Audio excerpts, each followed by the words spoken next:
1940년대 전남 고흥의 작은 농촌. 마을 초가집 한 칸에서 울려 퍼지는 아기의 울음소리가 새벽 공기를 가르고 있었어요. 가난하기로 소문난 집안이었지만 태어난 아이의 눈빛만큼은 유독 반짝이고 있었죠. 할아버지는 갓난아기를 품에 안으며 중얼거렸습니다. 이 아이가 우리 집안의 등불이 될 거야. 민수는 어려서부터 남달랐어요. 동네 아이들이 멧돼지 덫을 만들며 놀 때 민수는 마을 서당에서 한자를 배우고 있었죠. 아버지는 하루 종일 남의 논밭을 일구며 품삯을 받아왔고 어머니는 새벽부터 밤늦게까지 누에를 치며 아들의 학비를 마련했어요. 공부만이 살 길이다는 부모의 간절한 바람이 민수의 어깨를 짓눌렀지만 동시에 날개를 달아주기도 했습니다. 중학교를 거쳐 고등학교에 진학할 때마다 민수는 전교 1등을 놓친 적이 없었어요.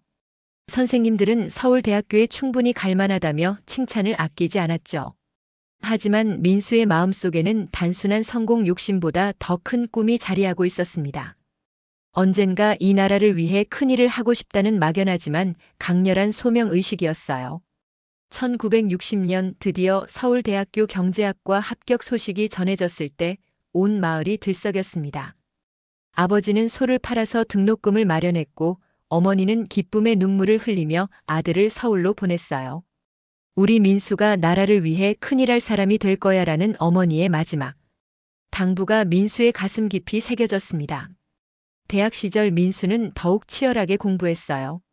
경제학 이론뿐만 아니라 철학, 사회학까지 탐독하며 조국의 미래에 대해 고민했죠. 분단된 현실 속에서 진정한 통일된 조국의 모습은 무엇일까 하는 질문이 그의 머릿속을 떠나지 않았습니다. 그런 고민들이 쌓여가면서 민수는 더 넓은 세상에서 답을 찾고 싶어 했어요.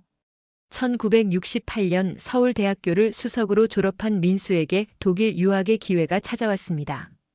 정부 장학금을 받아 서독으로 떠나는 날 부모님은 아들을 껴안으며 울음을 참지 못했어요.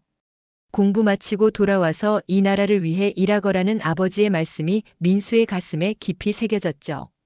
본 대학교에서 경제학 박사과정을 시작한 민수는 서구의 선진 문물에 놀라면서도 마음 한구석에서는 늘 고향을 그리워했어요. 독일의 체계적인 사회보장제도와 경제발전 모델을 보며 우리나라도 이런 모습이 되어야 하는데라는 생각을 자주 했죠. 그런 그에게 운명적인 만남이 찾아왔습니다. 1970년 유학생 모임에서 만난 미경이라는 여학생이었어요. 부산 출신으로 독일 문학을 전공하던 그녀는 민수와 같은 꿈을 품고 있었습니다. 우리가 배운 지식으로 조국을 더 나은 곳으로 만들어야 해요라는 미경의 말에 민수는 깊이 공감했죠. 두 사람은 사랑에 빠졌고 1972년 독일에서 결혼식을 올렸습니다. 곧이어 큰딸 소영이, 그 다음엔 둘째 희영이가 태어났어요. 독일에서의 삶은 평화롭고 안정적이었습니다. 민수는 박사학위를 마치고 독일 연구소에서 일하며 경제학자로서 인정받기 시작했죠. 미경은 번역 일을 하며 가정을 돌봤고 두 딸은 독일어와 한국어를 자유자재로 구사하는 똑똑한 아이들로 자라났습니다. 하지만 민수의 마음속에는 늘 공허함이 자리하고 있었어요. 독일에서 아무리 성공해도 내가 진정 조국을 위해 할 수 있는 일이 무엇일까 하는 갈증이 사라지지 않았죠. 특히 1980년대 들어 남북 관계가 경색되고 분단이 고착화되는 모습을 보며 민수는 더욱 조급해졌습니다. 나 같은 사람이 나서서 뭔가 해야 하지 않을까 하는 사명감이 날로 커져갔어요. 1983년 민수의 인생을 바꿀 만남이 시작됐습니다. 서동 내 한국인 유학생들의 사회주의 토론 모임에 참여하게 된 것이었어요. 그곳에서 만난 김일성 종합대학 출신이라고 소개하는 중년 남성 박영철의 말에 민수는 점점 빠져들었죠. 민수 박사님 같은 분이야말로 진정한 조국 통일의 주역이 되어야 합니다. 남쪽에서는 아무리 능력이 뛰어나도 친미 정권 하에서는 제 뜻을 펼칠 수 없지 않습니까? 박영철의 논리는 설득력이 있었어요. 분단된 현실에서 진정한 조국 발전을 위해서는 이념을 초월한 민족적 접근이 필요하다는 것이었죠. 그는 북한이야말로 외세의 간섭 없이 자주적으로 발전하고 있는 모델이라며 민수를 설득했습니다. 북에서는 박사님 같은 인재를 간절히 기다리고 있어요. 가족과 함께 오시면 최고의 대우를 해드릴 것을 약속합니다. 김일성 종합대학 교수직은 물론이고 정부 정책 자문까지 맡기실 수 있어요. 민수는 흔들리기 시작했어요. 독일에서의 안정적인 살보다 조국을 위해 헌신하는 삶이 더 의미 있다는 생각이 들었죠. 하지만 미경은 달랐습니다. 당신 혼자만의 결정이 아니에요. 우리 아이들 미래는 어떻게 할 건가요? 라며 강하게 반대했죠. 밤마다 부부 사이에는 격렬한 토론이 벌어졌어요. 민수는 이건 개인의 영달을 위한 게 아니라 역사적 소명이야라고 주장했지만 미경은 북한의 실상을 제대로 알지도 못하면서 어떻게 그런 중대한 결정을 할 수 있느냐며 눈물을 흘렸습니다. 두 딸도 아빠와 엄마의 싸움을 보며 불안해했어요. 하지만 민수의 마음은 이미 정해져 있었습니다. 1984년 겨울 박영철을 통해 북한 당국과의 구체적인 협상이 시작됐고 마침내 1985년 봄 입국이 확정됐어요. 미경은 마지막까지 만류했지만 민수는 우리 가족이 조국 통일의 밑거름이 되는 거야라며 아내를 설득했습니다. 1985년 5월 평양 순안공항에 내린 민수 가족을 맞이한 건 붉은 꽃다발과 환영 인파였습니다. 조국의 품으로 돌아온 애국지사 민수 박사 일가를 환영합니다라는 현수막이 공항 곳곳에 펼쳐져 있었어요. 민수는 가슴이 벅차올랐죠. 드디어 진짜 조국이 나를 인정해 주는구나. 환영 행사 후 배정받은 집은 평양 시내 중심가에 있는 단독주택이었어요. 독일에서 살던 집보다는 작았지만 나름대로 깔끔하게 꾸며져 있었죠. 담당관으로 배정된 리명호 과장은 친절하게 생활 안내를 해주었습니다. 박사님께서 필요한 건 뭐든지 말씀해 주십시오. 당과 정부에서 특별히 신경 쓰고 있습니다. 하지만 일주일이 지나면서 민수는 작은 이상함을 느끼기 시작했어요. 약속됐던 김일성 종합대학 교수 임용은 절차상 시간이 필요하다며 미뤄졌고 당분간 대남방송 해설위원과 외국인 대상 강연 업무만 맡게 됐죠. 조금만 기다리세요. 곧 더 중요한 일을 맡기실 겁니다라는 리명호 과장의 말을 믿고 민수는 참았어요. 미경과 두 딸의 적응은 더욱 어려웠습니다. 소영이와 희영이는 평양 제1중학교에 편입했지만 아이들이 독일에서 온 아이들이라며 호기심 어린 시선으로 바라보는 게 부담스러웠어요. 미경은 장보기부터 막막했죠. 배급으로 나오는 식량은 질도 양도 부족했고 시장에서 살 수 있는 것도 제한적이었습니다. 여보, 이상해요.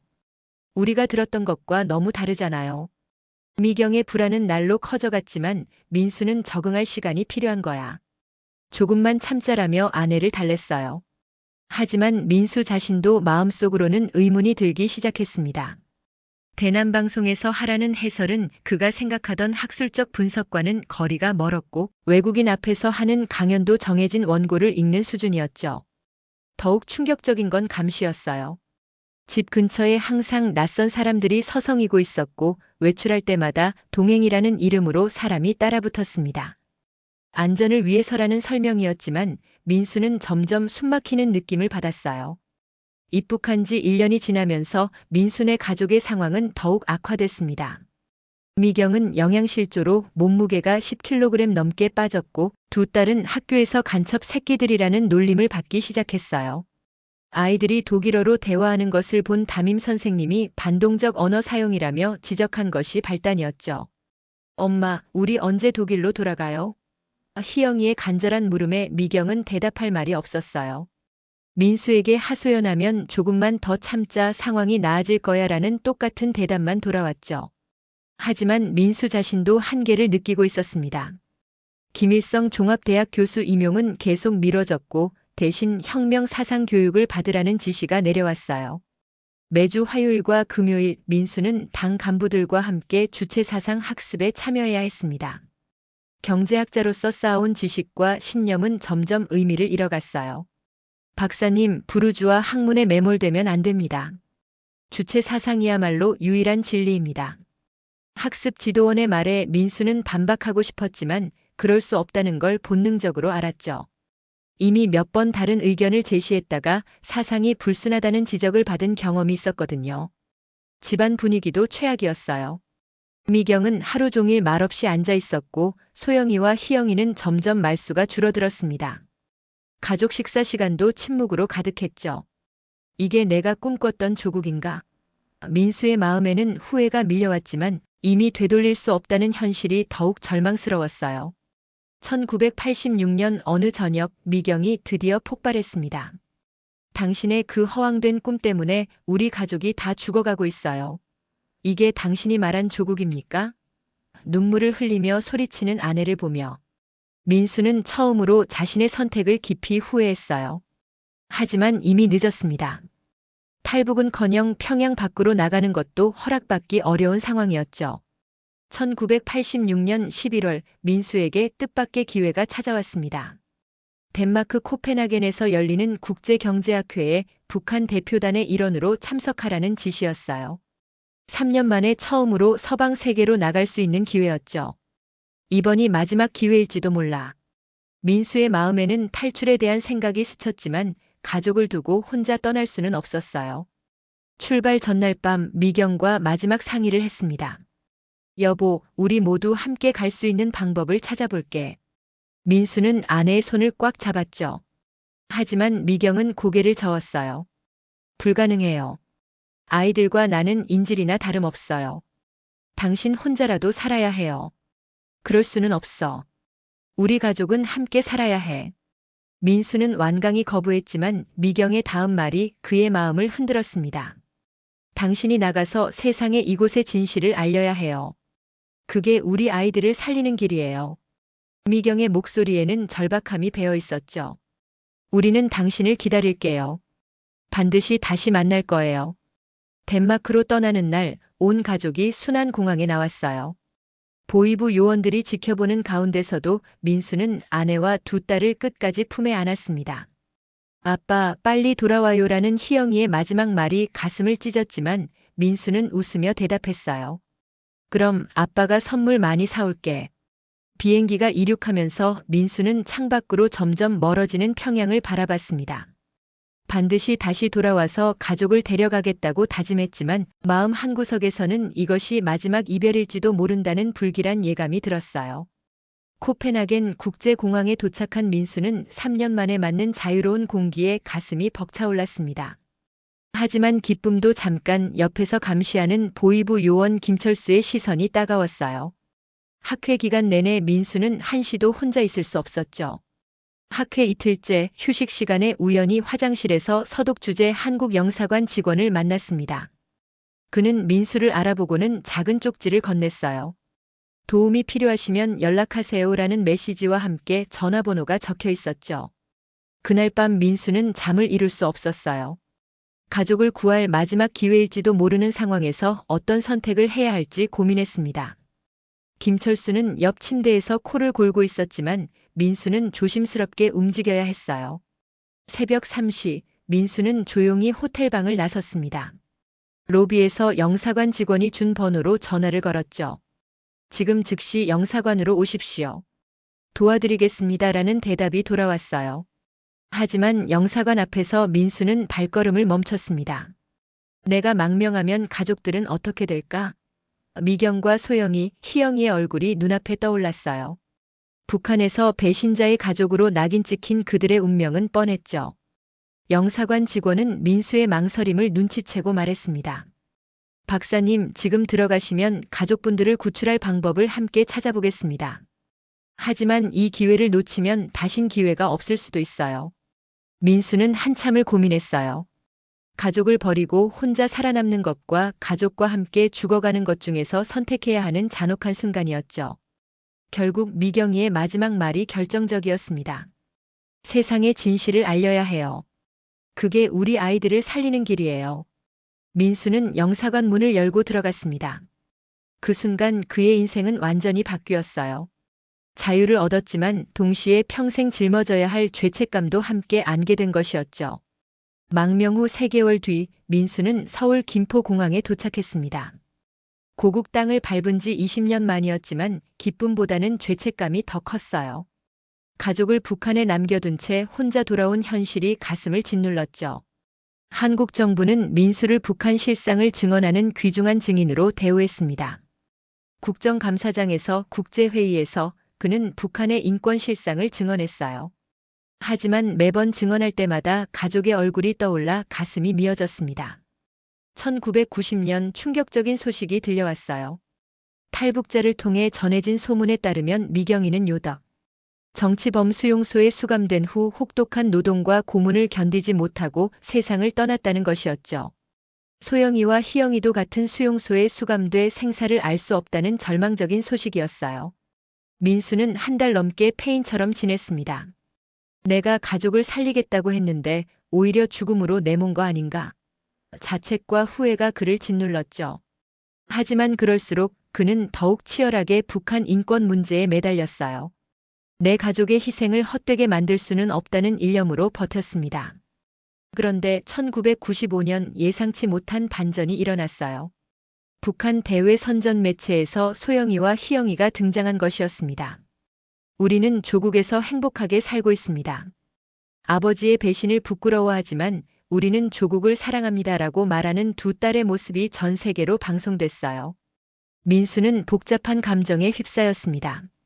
딸들이 살아있다는 안도감과 동시에 그들이 선전도구로 이용당하고 있다는 분노가 치밀어 올랐죠. 저 아이들은 진심으로 저런 말을 하고 있는 걸까? 아니면 강요당하고 있는 걸까? 아버지로서의 마음은 찢어질 듯 아팠어요. 이후에도 가끔씩 두 딸의 소식이 들려왔습니다. 소영이는 평양의과대학을 졸업해 의사가 됐고 희영이는 김일성 종합대학에서 독일어를 가르치고 있다는 소문이었어요. 하지만 그것이 사실인지 아니면 북한의 또 다른 선전인지 알 수 없었죠. 2010년 민수는 위암 판정을 받았습니다. 시한부 선고였어요. 병상에 누워 지난 세월을 돌아보며 그는 중얼거렸습니다. 내가 과연 옳은 선택을 한 걸까? 조국을 위한 숭고한 이상이 가족을 희생시킨 이기적인 욕망은 아니었을까 하는 의문이 마지막까지 그를 괴롭혔어요. 2012년 봄 민수는 조용히 눈을 감았습니다. 마지막 순간까지 그의 입에서는 미경아, 소영아, 희영아라는 가족의 이름이 흘러나왔어요. 그의 장례식에는 많은 사람들이 참석해 북한 인권의 산증인을 추모했지만 정작 그가 가장 보고 싶어 했던 가족은 끝내 만날 수 없었습니다. 민수의 죽음 이후에도 두 딸의 소식은 가끔씩 들려왔어요. 하지만 그것이 진실인지 선전인지는 여전히 알 수 없었죠. 분단된 현실에서 한 가족의 비극은 그렇게 역사 속으로 묻혀갔습니다. 이상